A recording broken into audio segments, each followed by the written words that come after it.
Assalamualaikum warahmatullahi wabarakatuh. Bismillah, alhamdulillah. Kita ketemu lagi dengan channel Ilmiah Alamiah Islamiyah, channel yang berisi keilmuan. Kali ini saya akan share tentang klintok biang tape dan manfaatnya. Bismillah. Sebagaimana kita ketahui, banyak sekali herbal probiotik yang beredar di pasaran. Tetapi sebagian besar probiotik tersebut memakai bakteri Lactobacillus atau bakteri susu.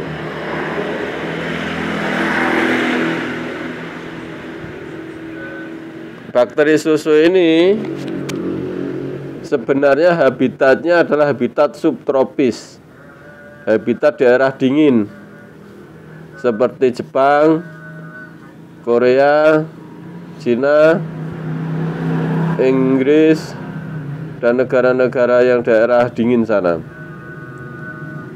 Maka proses pembuatan probiotik menggunakan Lactobacillus ini, misalkan pembuatan yogurt, itu susu dicampur dengan biang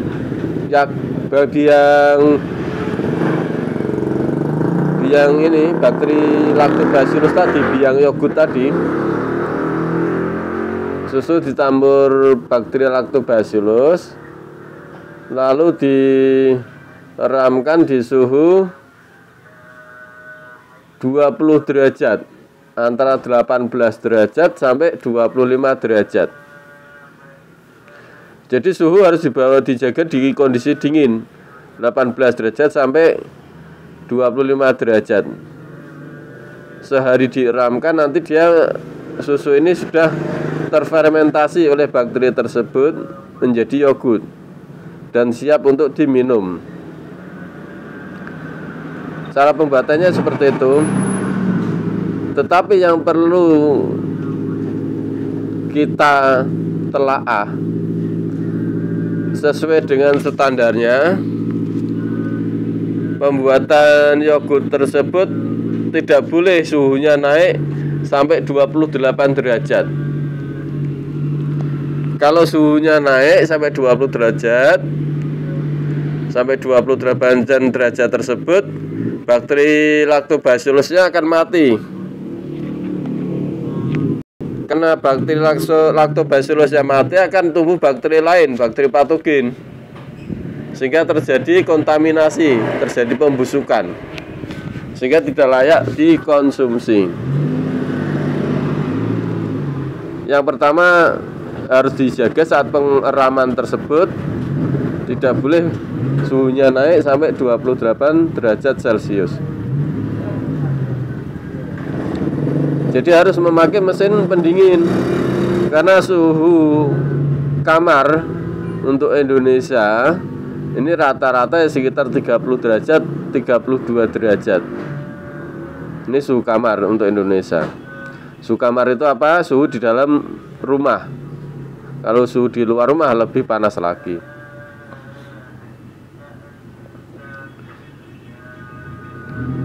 Yang kedua, saat pendistribusian, misalkan dijual keluar, kan ini tadi kan diramkan di suhu 20 derajat atau 18 derajat sampai 25 derajat.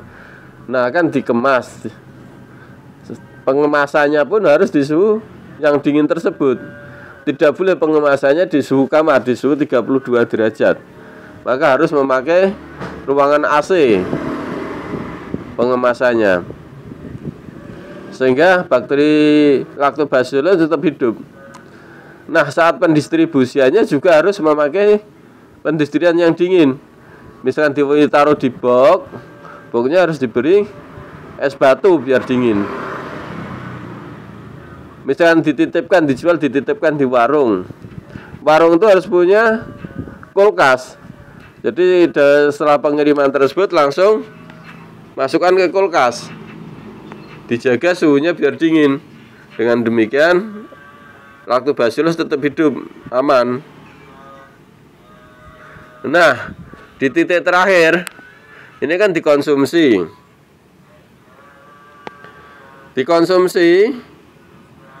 Ini yang repot.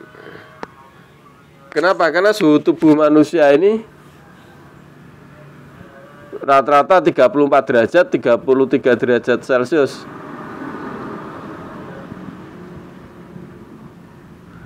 Maka ketika lactobacillus tersebut diminum, kita minum, karena suhu tubuh kita itu panas, jauh lebih panas daripada suhu kamar,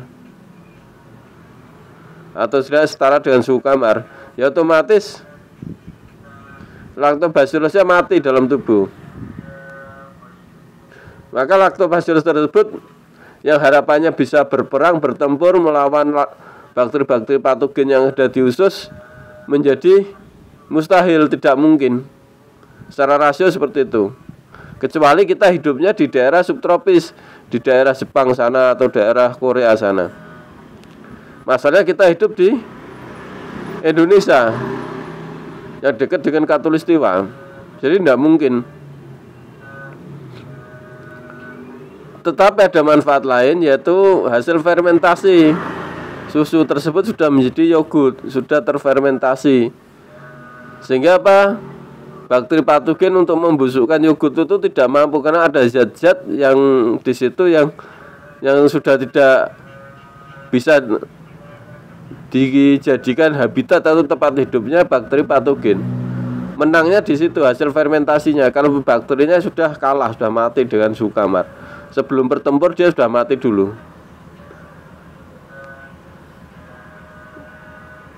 Nah, beda dengan Klintok biang tape ini. Klintok biang tape ini saya produksi berawal dari pemikiran tadi. Masalah yang lactobacillus tadi yang habitatnya subtropis. Saya harus mencari bakteri yang hidupnya di daerah tropis.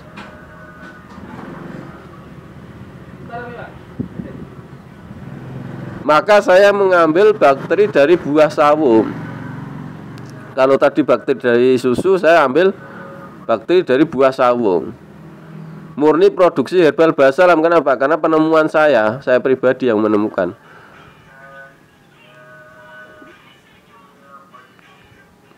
Sebagaimana kita ketahui, buah sawo walaupun ditaruh di piring taruh di atas meja, buah sawo tersebut tidak akan busuk.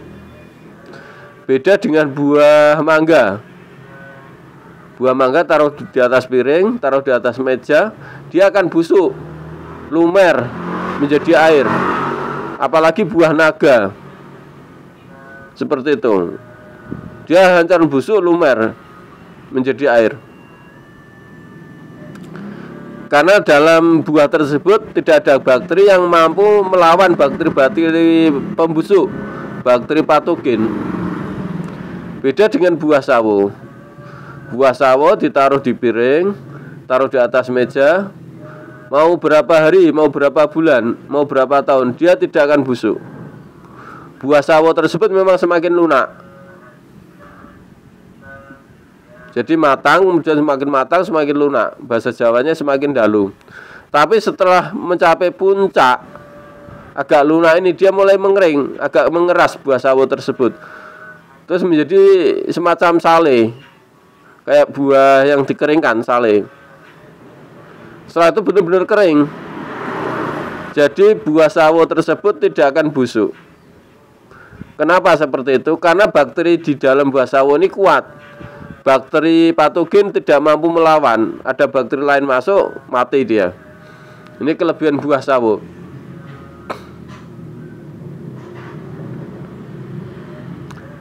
Silakan buah sawo yang masih utuh atau si buah sawo yang dipecah menjadi dua, taruh di piring, dicoba, tidak busuk.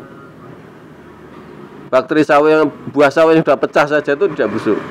Beda dengan buah naga, beda dengan buah mangga. Coba, busuk dia.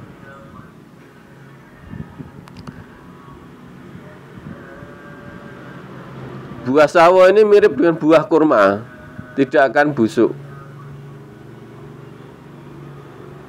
tapi akan kering. Nah, Bakteri ini yang saya ambil dengan metode sterilisasi. Bakteri ini saya ambil, saya biakkan, saya gunakan untuk memfermentasi herbal. Herbal yang umumnya dibutuhkan oleh manusia, herbal yang bersifat umum, bukan herbal yang bersifat panas, misalkan merica atau cabai atau jahe, bukan herbal yang bersifat dingin, misalkan buah per atau kubis, tapi ini herbal yang bersifat hangat dan sifatnya umum, kuat, herbalnya kuat tetapi sifatnya umum. Nah, ini saya fermentasikan dengan bakteri buah sawo tersebut.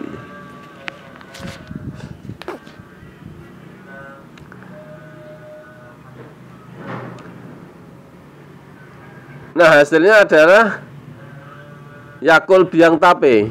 Kata-kata biang tape ini bukan berarti seperti tape yang banyak kita jumpai, tape ketan atau tape ketela pohon, bukan seperti itu.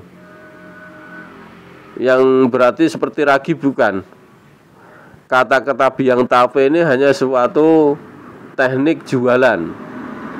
Kalau saya jual Yakult gitu aja, nah ini izinnya harus izin BP POM, mahal sekali izin BP POM itu. Sebelum kita kuat, ya kan, maka kita tambahin nama biang tape belakangnya. Kenapa? Agar bisa kita jual dengan izin PIRT, tujuannya itu. Kenapa? Karena orang produksi tape dijual di mana-mana, tape itu tidak ada izinnya. Memang persyaratannya tidak boleh lebih dari 7 hari. Karena itu Klintok ini di keterangannya juga gitu, kadaluarsa 7 hari setelah pengemasan. Ini persyaratan perdagangan memang seperti itu. Tetapi secara produknya Klintok itu kalau mau disimpan 2 tahun pun tidak busuk. Kenapa? Karena sudah saya coba. Sebagaimana buah sawo tidak busuk, Klintok pun sama tidak busuk kalau sudah jadi. Tetapi sebaiknya memang ditutup. Kenapa? Karena Klintok itu bukan seperti sawo. Kalau sawo kan bukan cair, kalau Klintok kan cair, maka harus ditutup. Walaupun tidak busuk, tetapi harus dijaga biar tidak terkontaminasi.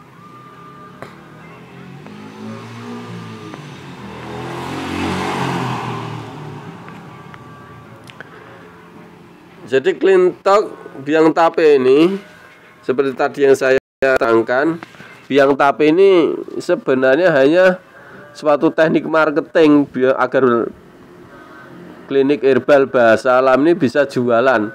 Kenapa? Ini produk unggulan, produk manjur, sangat manjur sekali. Nanti saya terangkan kelebihan Klintok ini dibandingkan herbal-herbal biasa yang lain.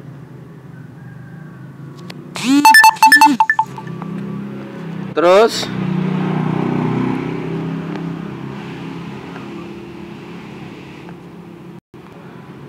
harganya ini 60.000.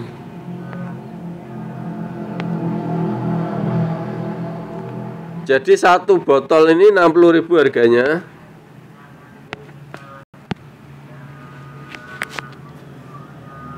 Beratnya bukan berat, isinya 500 ml atau setengah liter. Di keterangannya, deskripsinya, Klintok biang tape, pengemasan menjaga sterilitas, kadaluarsa 7 hari setelah pengemasan, isi 500 ml atau setengah liter. Seperti itu.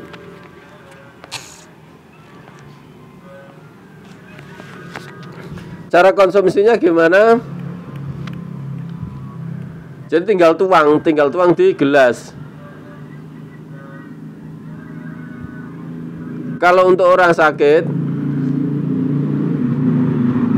gelas yang isi kira-kira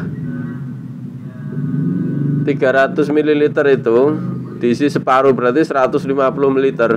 Gelas belimbing atau gelas kopi itu diisi kira-kira, kalau gelas kopi berarti diisi kira-kira 3/4-nya, kalau gelas belimbing berarti setengahnya. Diminum habis, diminum sehabis bangun tidur dan diminum sebelum tidur. Jadi pagi sehabis bangun tidur minum Clean-Talk, rasanya asam memang. Nanti sebelum tidur minum Clean-Talk. Kalau tidak kuat dengan rasanya yang agak asam, seperti probiotik yang lain pun asam, rasanya asam, yogurt pun rasanya agak asam. Nah, ya sambil makan apa? Misalkan makan kerupuk kah? Makan roti kah?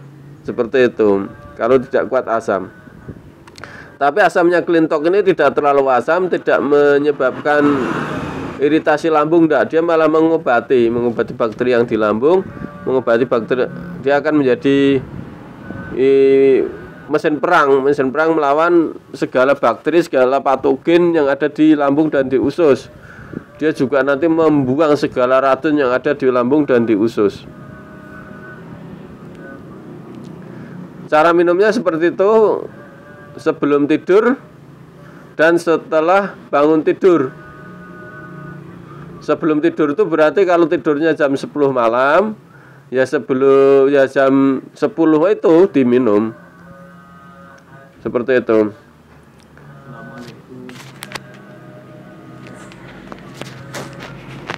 Jadi kalau Clean-Talk ini diminum pagi hari boleh, tidak masalah. Diminum siang hari, sore hari boleh, tidak masalah. Tetapi karena harganya mahal, minumnya diefektifkan sebelum tidur dan setelah bangun tidur.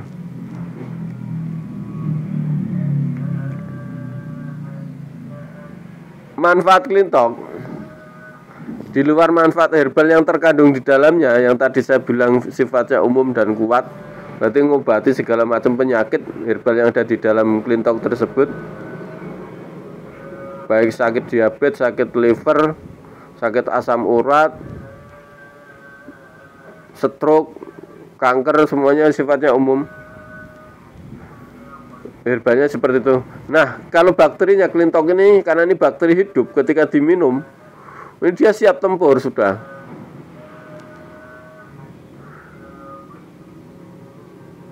Sebagaimana hewan yang lain, misalkan ayam,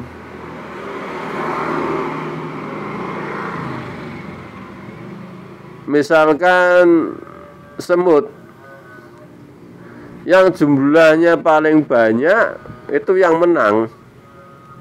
Pertempuran dan antara hewan itu seperti itu. Kalau hewan itu bisa bertempur secara berkelompok, maka yang jumlahnya paling banyak yang menang. Contohnya semut. Semut yang besar, yang merah besar yang ada di pohon. Kalau bahasa Jawanya sebut nyangkrang atau rangrang. Itu kalah dengan semut hitam, semut tritip bahasa Jawanya. Kenapa? Semut hitam itu kecil-kecil, tapi jumlahnya banyak. Semut nyangkrang itu kalah. Dia akan pindah kalau misalnya di pohon mangga, semut nyangkrang itu pindah cari lokasi yang lain. Ketika pohon mangga tersebut diserbu dengan semut tritip, semut yang kecil-kecil itu, yang gatal itu. Di dunia hewan seperti itu, yang jumlahnya banyak yang akan menang. Kalau Anda sakit, ini ususnya kotor nih, jelas ususnya kotor ini. Minum Clean-Talk hanya sekali, ya kalah Clean-Talknya dengan bakteri yang ada di usus. Karena bakteri yang patogen yang ada di usus jumlahnya sudah terlalu banyak. Maka minum Clean Talk ini harus sampai dipastikan bakteri yang ada di usus ini benar-benar musnah, kalah perang dengan Clean Talk. Lalu berapa kali harus diminum? Melihat kondisi seseorang tidak sama. Kenapa? Karena usus kotor itu beda-beda. Kondisi usus seseorang beda-beda. Racunnya sebanyak mana, patogennya sebanyak mana, ini beda-beda. Kalau semakin kotor ya minum Clean Talk-nya harus dosisnya semakin banyak dan semakin sering, semakin lama. Makanya ini satu botol ini sebaiknya diminum satu orang, tidak diminum sekian banyak orang. Misalkan Anda tabib, Anda punya 10 pasien, lalu satu botol ini diberikan ke 10 pasien, dibagi kayak gitu agar diminum, ya nggak ngefek. Bahasa Jawanya muspro. Tadi alasannya pasukan di Clean Talk kalah jumlah dengan pasukan pembusuk, bakteri pembusuk, patogen. Tapi kalau satu botol untuk satu orang, satu pasien, ya insya Allah akan terlihat hasilnya. Maka kalau Anda seorang tabib, sarankan satu pasien membeli satu botol, diminum. Kalau perlu 2 botol, kalau kondisinya memang ususnya kotor sekali. Untuk mengetahui seseorang ini ususnya kotor atau tidak,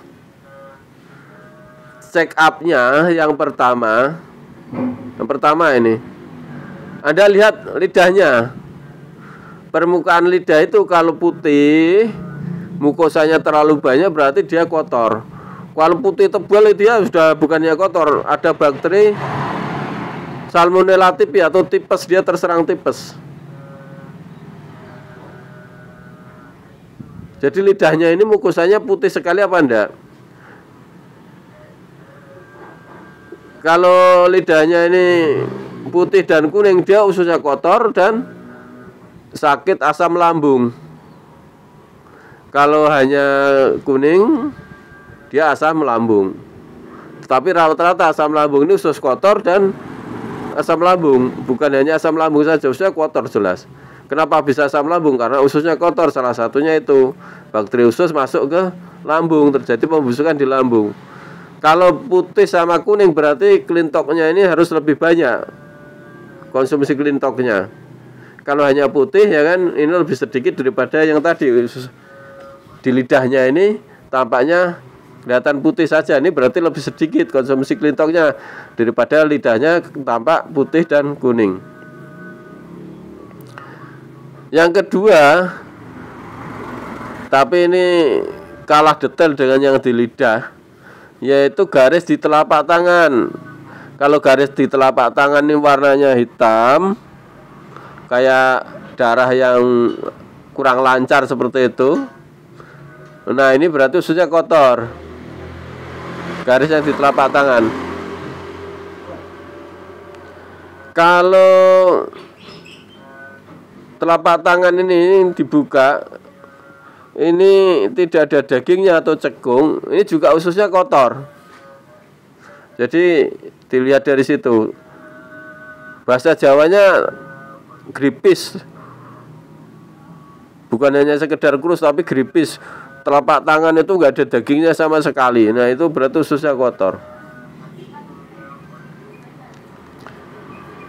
Cara check up-nya usus kotor seperti itu. Jadi setiap pasien harus sampai lihat dari lidahnya, pastikan dulu ini butuh Clean Talk ini seberapa. Nanti jam terbang hanya mengetahui sampai oh ini butuh 2 botol, ini 1 botol cukup, seperti itu. Lebih baik ngobati pasien itu jamunya mahal sedikit, tetapi membawa dampak yang baik untuk kesehatannya dan mati apa sembuh, daripada jamunya murah tapi nggak pernah sembuh. Kalau dikoskan dengan kerja seseorang tuh misalkan kok kalau sembuh bisa kerja sehari dapat 100.000, lebih baik jamu itu lebih mahal 100.000 daripada hemat tapi misalkan 3 hari nggak sembuh, seperti itu. 3 hari kerja udah 300.000. Hitungan ekonominya kan seperti itu. Jadi klintok ini bakteri siap tempur. Ketika diminum dia langsung bertempur.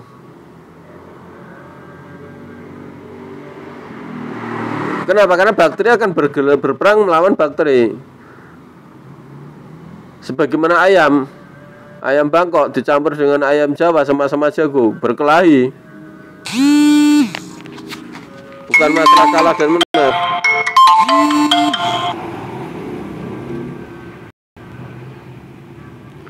Bukan masalah kalah dan menang, tetapi jumlahnya banyak mana. Kalau bisa berkelahi secara bergerombol, jumlahnya banyak yang mana?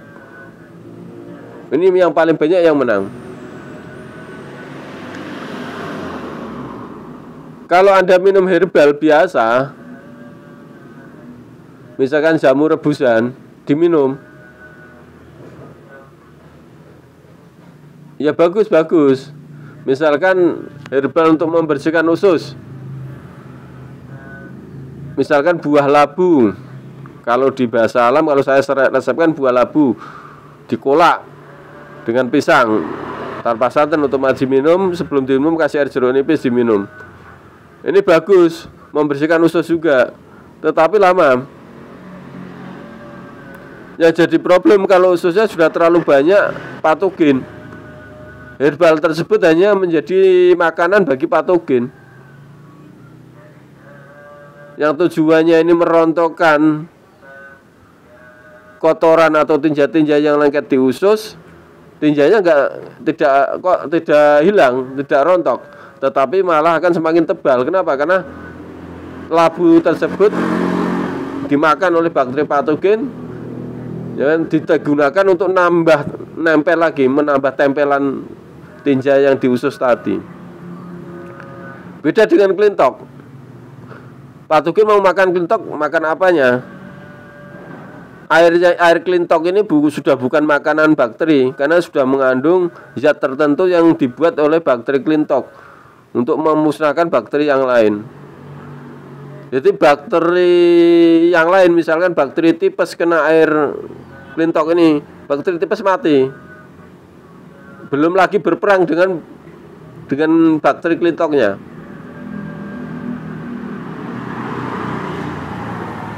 Jadi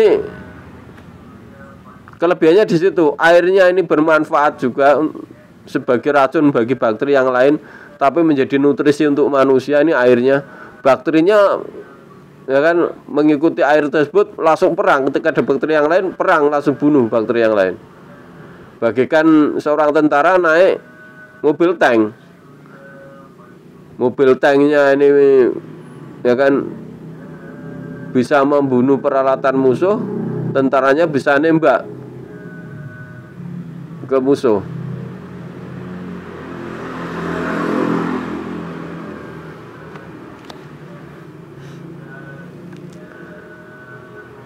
Saya pernah mengobati seorang pasien sakit tipes, resmi nih, seorang sakit tipes dari cek rumah sakit. Wong dia itu sakit terus dibawa ke rumah sakit. Cuman karena kondisi keuangannya tidak ada, terus dia memaksa pulang. Udah resiko tanggung, paksa pulang. Dia paksa pulang, yang ada obat dari dokter yang bisa diambil. Karena dia tidak berani opnam, nggak punya uang. Nah, setelah di rumah ini dia 2 hari tidak bisa bangun sama sekali. Bangun saja nggak ada tenaga, lemes sekali. Akhirnya saya ke sana. Tak suruh minum klintok kan. Sebelum tidur 1 gelas, setelah tidur 1 gelas, nanti siang hari 1 gelas. Waktu itu tak suruh minum sehari 3 kali.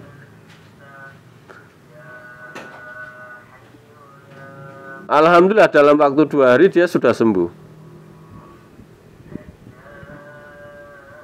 Logikanya tadi bakteri berperang melawan bakteri. Kalau misalkan ayam dicampur dengan kambing, ya kambingnya mbek-mbek, ayamnya biasa saja, nyantai saja. Mereka tidak berkelahi. Misalkan seseorang sakit tipes kan bakteri. Dia minum tape ketan atau makan piem, tidak akan ngefek.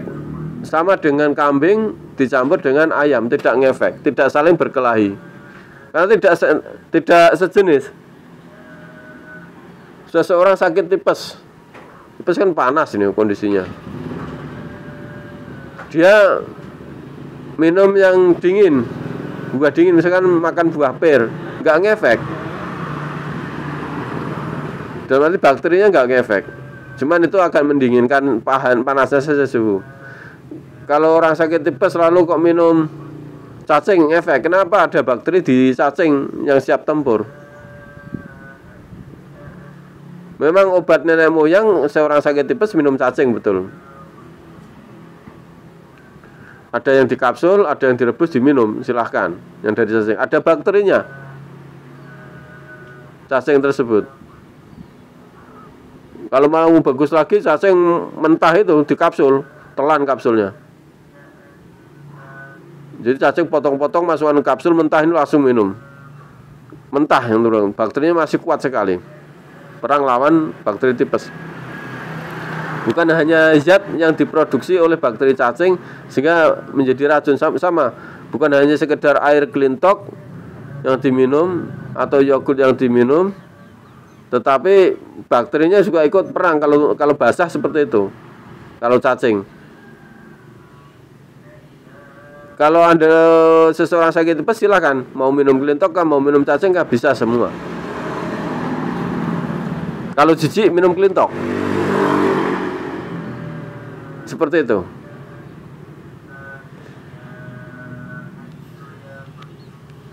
Jadi glintok itu mampu untuk mengobati orang sakit tipes, karena sudah saya coba, bukannya sekali dua kali, sering kali.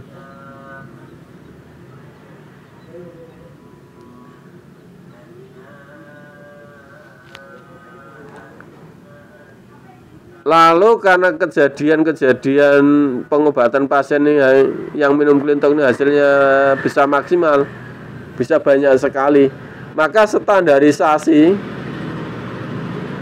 memberikan resep jamu ke pasien, standarisasinya. Yang pertama minum glintok, ini katakan ini wajib. Mau minum herbal banyak apapun, kalau bakterinya kotor, tidak maksimal. Sebagaimana Anda mau mengisi air di gelas yang kotor, jadi air gelas ini kotor oleh kopi, gelas ini kotor oleh kopi. Anda mau mengisi dengan air yang jernih, air putih yang jernih. Anda tuangkan air putih jernih tersebut, bisa, tetapi harus sampai luber sampai terbuang, nanti akan terisi air yang putih jernih, kopinya hilang. Tetapi berapa banyak yang akan terbuang, yang luber tadi, dan berapa lama, ini yang menjadi pertanyaan di situ.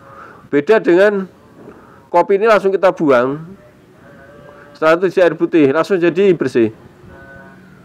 Beda dengan orang itu minum glintok, bakterinya habis, racun di usus sudah habis, minum herbalnya akan terserap dengan sempurna. Misalkan Anda punya pasien stroke, dikasih herbal yang manjur dari basalam yang lain, misalkan kok wedang lestroke atau wedang destroke atau dua-duanya. Masalahnya ada bakteri usus patogen yang merubah zat yang ada di herbal lestroke, jamu lestroke dan wedang lestroke dan wedang destroke tadi. Sehingga herbal yang diserap usus itu menjadi minim. Efeknya apa? Pasien tidak cepat sembuh. Beda dengan minum glintok. Minum glintok dulu, baru setelah itu minum herbalnya. Herbal akan terserap dengan maksimal.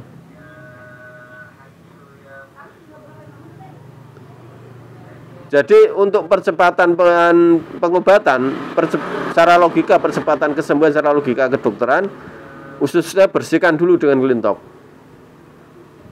Habis itu baru minum herbal.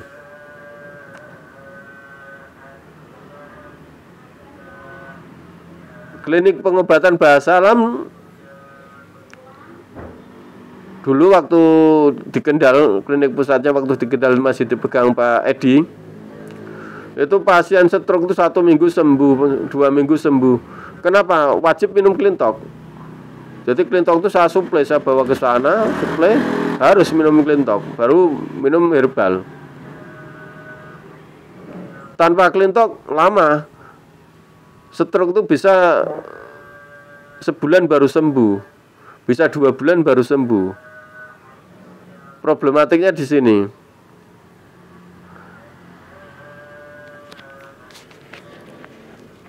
Nah, untuk klinik pusatnya sekarang memang sudah nggak ada. Posisi domisili saya sudah tidak di Kendal, posisi di Bali. Tetapi tanpa klinik pusat pun Anda sebagai tabib bahasa alam harus bisa ngobati orang stroke, ya kan, dengan durasi 1 minggu sembuh, 2 minggu sembuh. Harusnya seperti itu. Maka jangan ragu untuk menawarkan pengobatan sistem paket untuk stroke. Sistem paket itu pengobatannya tiap hari dilakukan terapi. Semua herbal dari tabib, kan sudah paket. Biaya pengobatannya 3 juta tapi tiap hari diterapi. Semua jamu sudah dari tabibnya.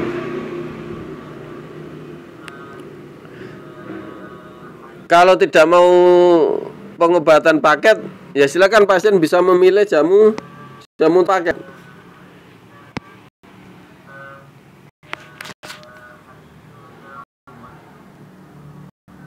Jadi paket combo HPA ini dapat dua bungkus wedang lestroke, lever stroke, 2 bungkus wedang destroke, diabetes stroke, 2 botol Cleantalk, 1 liter Cleantalk, dan 1 bungkus serbuk sauna. Harganya 560.000, ini murah sudah. Ini akan menjadi dasar. Kalau bikin rumah ini, bikin pondasi, ini pondasi. Jadi pasien ini pagi sehabis bangun tidur minum Cleantalk. Sebelum makan otomatis. Nanti pagi jam 7 jam 8 minum wedang destroke atau wedang lestroke. Siang minum wedang lestroke atau destroke, sore minum wedang lestroke atau destroke. Malam sebelum tidur minum Cleantalk. Ini jamunya.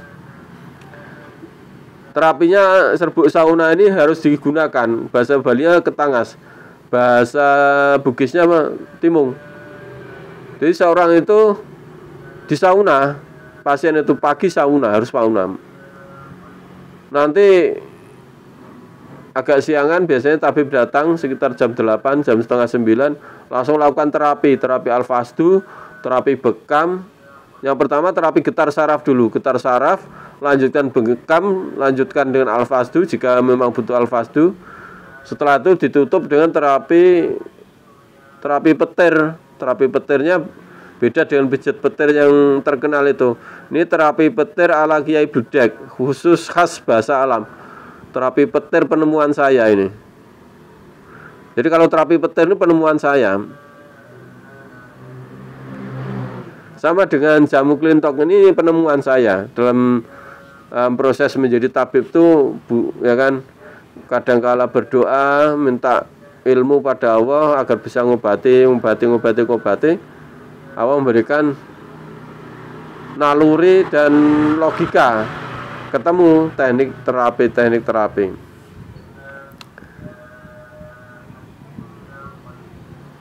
Terapinya kalau pasien tuh ngambil sistem paket 3 juta itu Anda sebagai tabib harus nerapi tiap hari.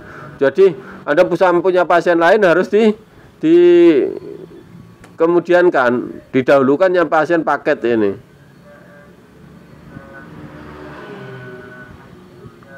Jadi terapi bekas di titik yang berbeda. Titik-titiknya sudah saya katakan tadi. Kalau pasien ini tidak ngambil sistem paket tapi beli jamu paket ini, ya silahkan Anda rancang pengobatannya dengan pasien. Kalau tuh minta tiap hari, berarti tiap hari pasien itu ngasih uang ongkos ke sampean. Karena sampean datang ini juga butuh bensin kan, biasanya seperti itu. Ongkosnya berapa ya terserah. Kalau misalkan kok seminggu sekali sampean datangnya, ya boleh-boleh, tidak ada larangan. Cuman logikanya sembuhnya ya lebih lama. Logikanya kan seperti itu. Karena yang harusnya ini darah kotornya dibuang besok, buangnya harus seminggu lagi. Kan lama, lebih mundur lagi berarti.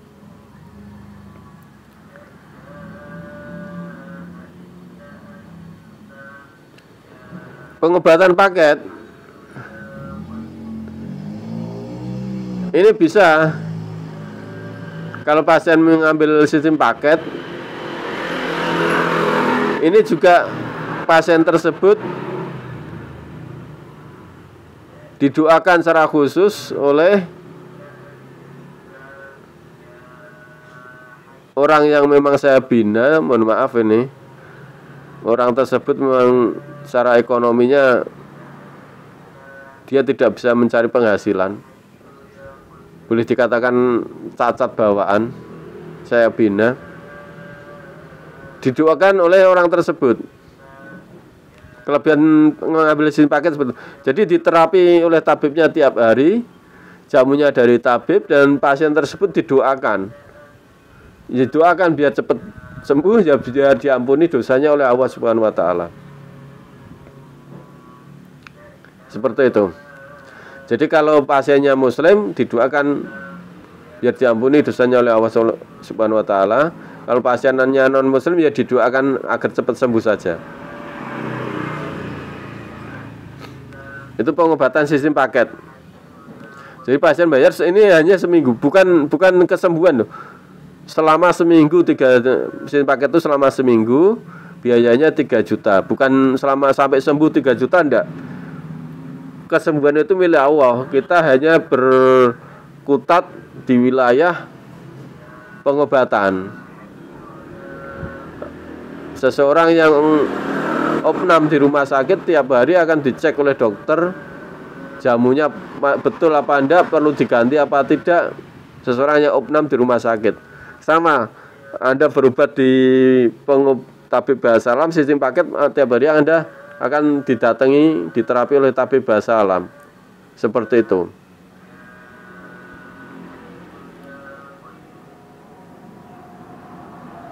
Kalau Anda di luar kota, tabibnya jauh, ya tabib tersebut diminta tinggal di rumah Anda selama 1 minggu. Ya otomatis akomodasi pulang perginya diganti. Bukan 3 juta itu plus akomodasinya.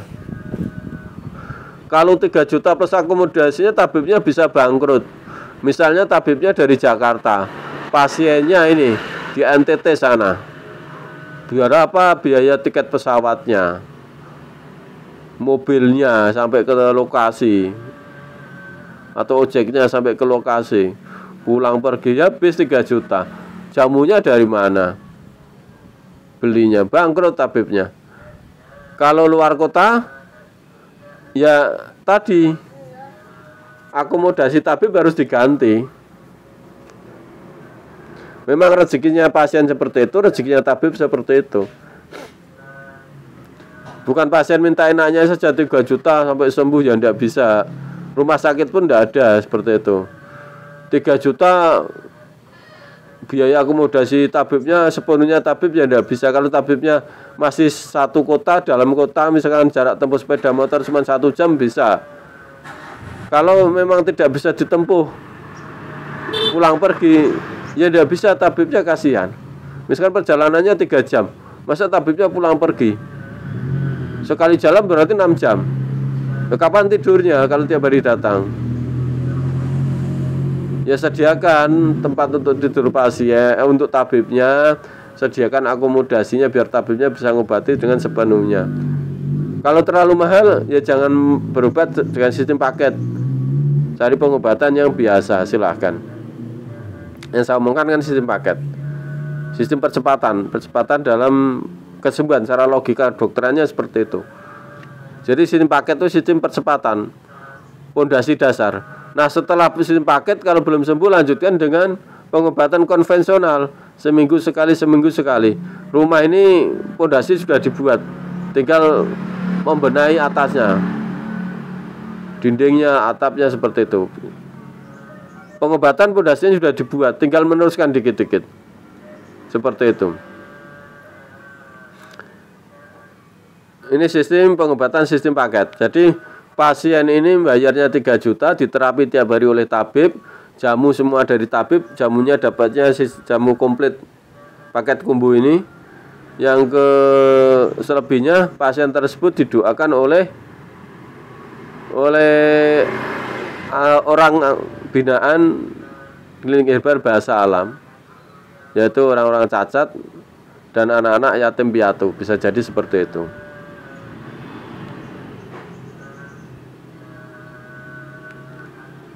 Tentang Cleantalk sudah saya bahas, saya terangkan termasuk sistem paketnya. Kalau bukan pasien stroke, misalnya pasien kanker, bisa apa Cleantalk bisa untuk pasien kanker? Ya bisa, kok jangan pasien kanker, pasien tipes pun bisa. Sistem paket untuk pasien kanker saya nggak nyarankan, karena kanker tidak bisa dipercepat. Beda dengan stroke. Karena kanker ini butuh terapi mentalitas.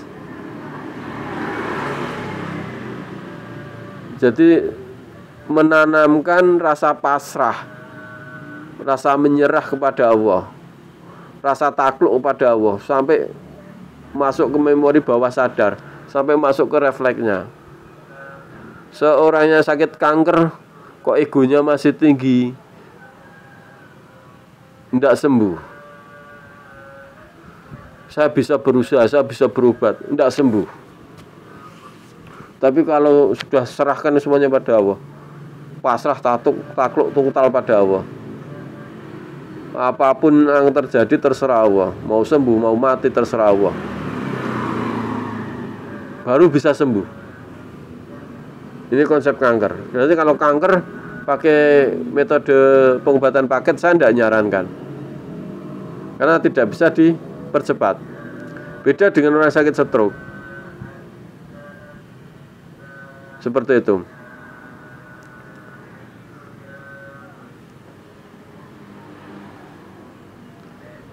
Terima kasih atas atensinya telah menonton video ini.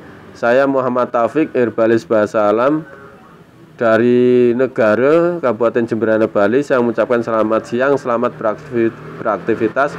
Wassalamualaikum warahmatullahi wabarakatuh.